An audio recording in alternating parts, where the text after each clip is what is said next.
Heureux les pauvres de cœur, car le royaume des cieux est à eux.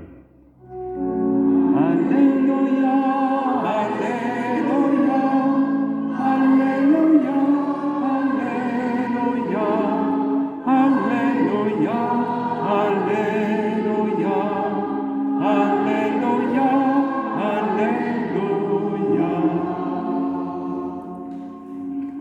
Le Seigneur soit avec vous. Évangile de Jésus-Christ selon saint Marc.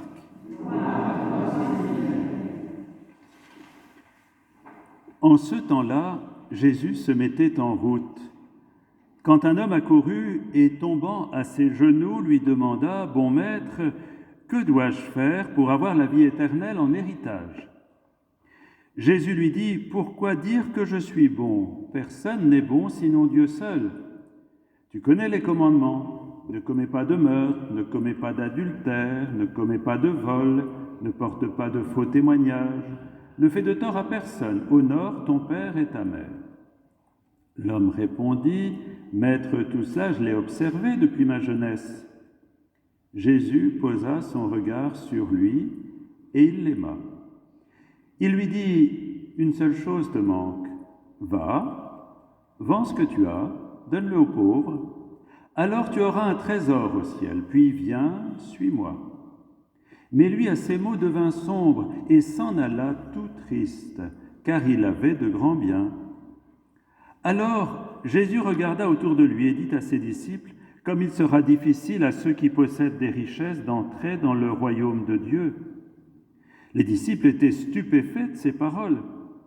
Jésus, reprenant la parole, leur dit, « Mes enfants, comme il est difficile d'entrer dans le royaume de Dieu.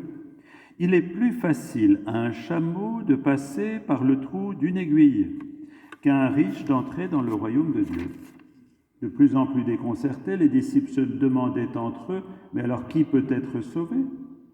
Jésus les regardait et dit, « Pour les hommes c'est impossible, mais pas pour Dieu, car tout est possible à Dieu. » Pierre se mit à dire à Jésus, « Voici que nous avons tout quitté pour te suivre. » Jésus déclara, « Amen, je vous le dis, nul n'aura quitté à cause de moi et de l'Évangile une maison, des frères, des sœurs, une mère, un père, des enfants ou une terre, sans qu'il reçoive en ce temps déjà le centuple. Maison, frères, sœurs, mères, enfants et terre, avec des persécutions, et dans le monde à venir, la vie éternelle. » Acclamons la parole de Dieu.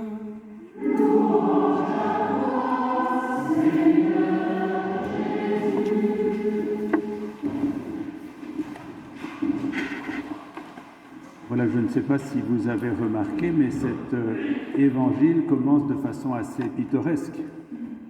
Jésus est en train de partir et voilà qu'on lui bloque le passage. Cet homme va se jeter à ses pieds devant lui, à genoux, pour l'interroger. Voilà. Ils sont déjà, il faut se représenter la scène, ils sont déjà en chemin pour aller ailleurs. Et voilà qu'il y a un barrage. Quelqu'un est venu pour les empêcher de partir, c'est cet homme.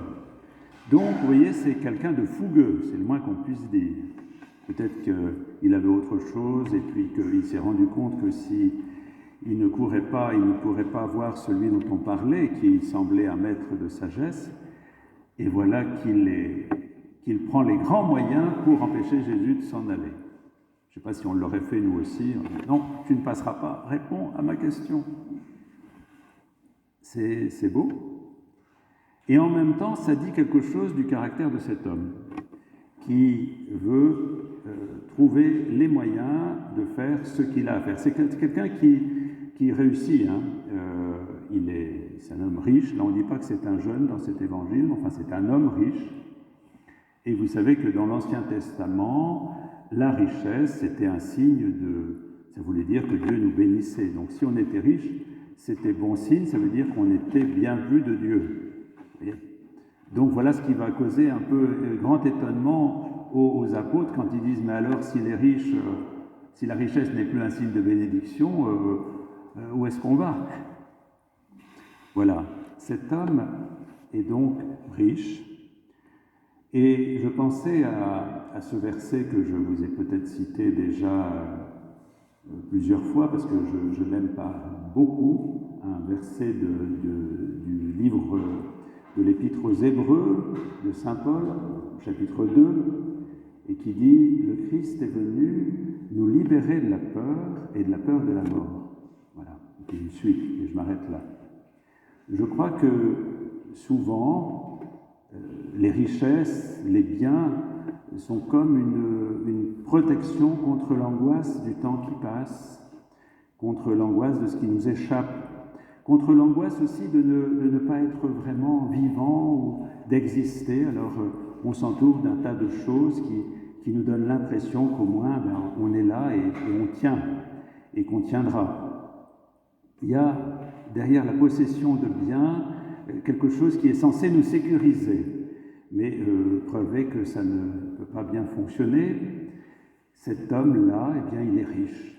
Il est riche, pourrait être comblé. Mais il n'est pas riche que d'argent. Et cette fausse sécurité que le Christ va lui montrer est doublée d'une autre sécurité, peut-être plus grave encore. Parce qu'on pourrait dire, est-ce que Jésus ne peut pas appeler un riche ? Et est-ce qu'on ne peut pas s'ouvrir à l'appel de Jésus quand on est riche? Zachée, c'est l'exemple typique que c'est possible. Alors quelle est la différence entre Zachée et cet homme riche? Elle est très importante. C'est que cet homme riche, vous avez vu, il a l'impression d'avoir fait tout ce qu'il devait. Alors que Zachée, lui, il a l'impression de s'être bien planté. Il a bien raté sa cible. Et peut-être que la grâce de Zachée, c'est de sentir sa faiblesse, sa fragilité et son péché, lui, le collecteur d'impôts, alors que celui-ci, cet homme riche, eh bien, se dit, mais moi, j'ai fait tout ce que j'avais à faire. Et là encore, dans cette scène, il fait encore quelque chose. Vous voyez, c'est un hyperactif dans la spiritualité.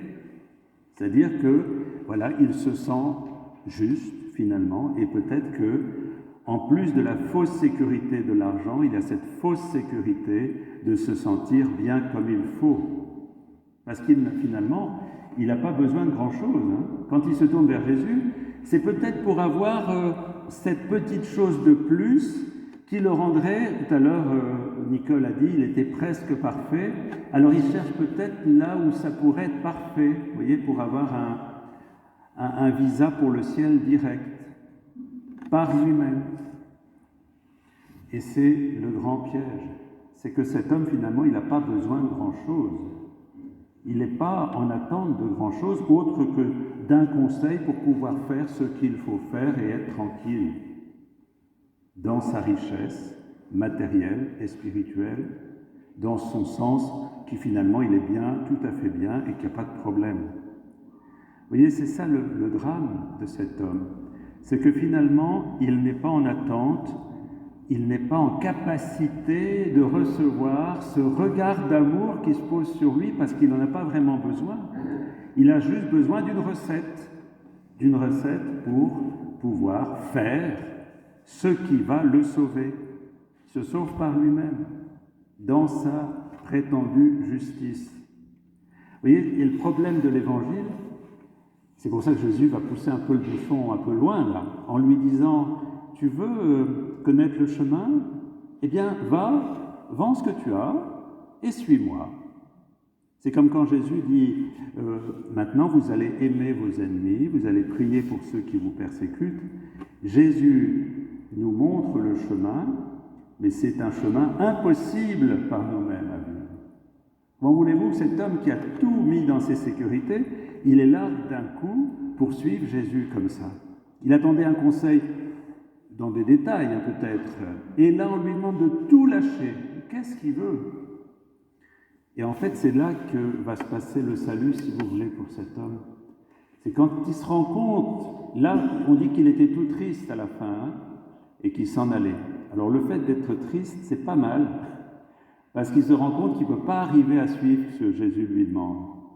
Et peut-être qu'à ce moment-là, il se rend compte que par lui-même, il n'y arrivera pas sur ce chemin. Et là commence le salut. Quand on se rend compte qu'on ne se sauve pas par soi-même, qu'on a besoin de l'aide de Jésus, de l'aide du Seigneur, pour pouvoir avancer sur ce chemin. Alors, vous voyez, c'est ça qui est extraordinaire, c'est que si cet homme avait dit, écoute, un peu comme Pierre quand il était sur l'eau, là, mais je coule, alors il aurait pu voir le regard de Jésus, il aurait pu saisir sa main, là, cet homme, et dire, j'y arrive pas, Seigneur, je ne peux pas tout lâcher, et fais quelque chose, j'y arrive pas. Et à ce moment-là, Jésus lui aurait pris la main et a dit, écoute, viens, on va marcher ensemble, et tu vas voir, on va y arriver. Parce qu'on va être ensemble et je vais te donner ce que je peux te donner, c'est-à-dire la grâce qui vient du Père pour y arriver.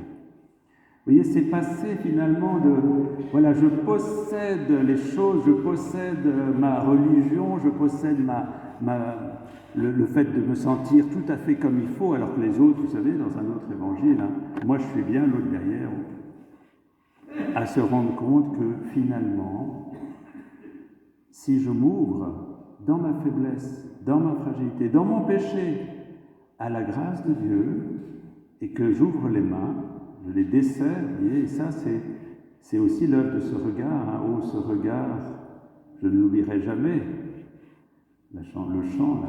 Eh bien, si je m'ouvre à cet amour, alors je peux desserrer les poings, je peux desserrer mes peurs, et me laisser aller à un amour qui m'entraîne au-delà, bien au-delà de tout ce que j'aurais pu imaginer, penser, imaginer, même désirer.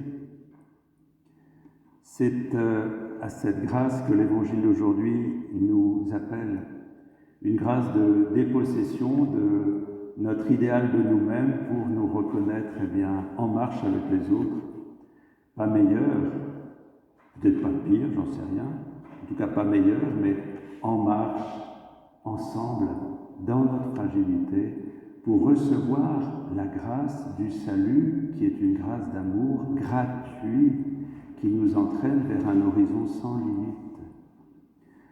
Je me souviens d'un film qu'un ami m'avait emmené voir il y a 25 ans, et c'était dans les dernières images, on voit un homme qui est sur une barque, et voilà, il est gravement blessé, il est sur une barque, c'est dans un pays où il y a des Indiens, vous savez, au Far West, et il est en train de regarder les nuages. Il est allongé sur cette pirogue-là. Et à ce moment-là, il est tout ouvert à la grâce qui lui est donnée dans ces nuages qui passent lentement.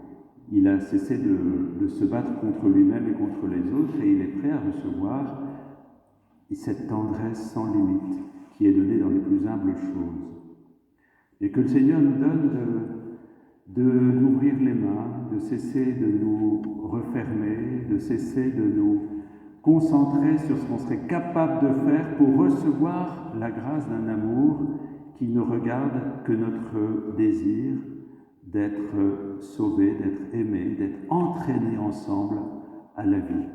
C'est ce qui était proposé à cet homme, d'abandonner, peut-être pas d'un coup, c'est bien, mais d'abandonner petit à petit ce sens qu'il pouvait s'en sortir tout seul pour recevoir un amour qui le dépasse et qui l'entraîne. Bien que le Seigneur nous donne de nous ouvrir à cet amour avec confiance, et nous irons sur ce chemin de vie qui commence ici et maintenant, parce que vous savez, à la fin de l'Évangile, on dit le cadeau, il est dans les frères et sœurs qui nous sont donnés, dans la grâce du jour, dans le bonheur de suivre le Christ, déjà maintenant.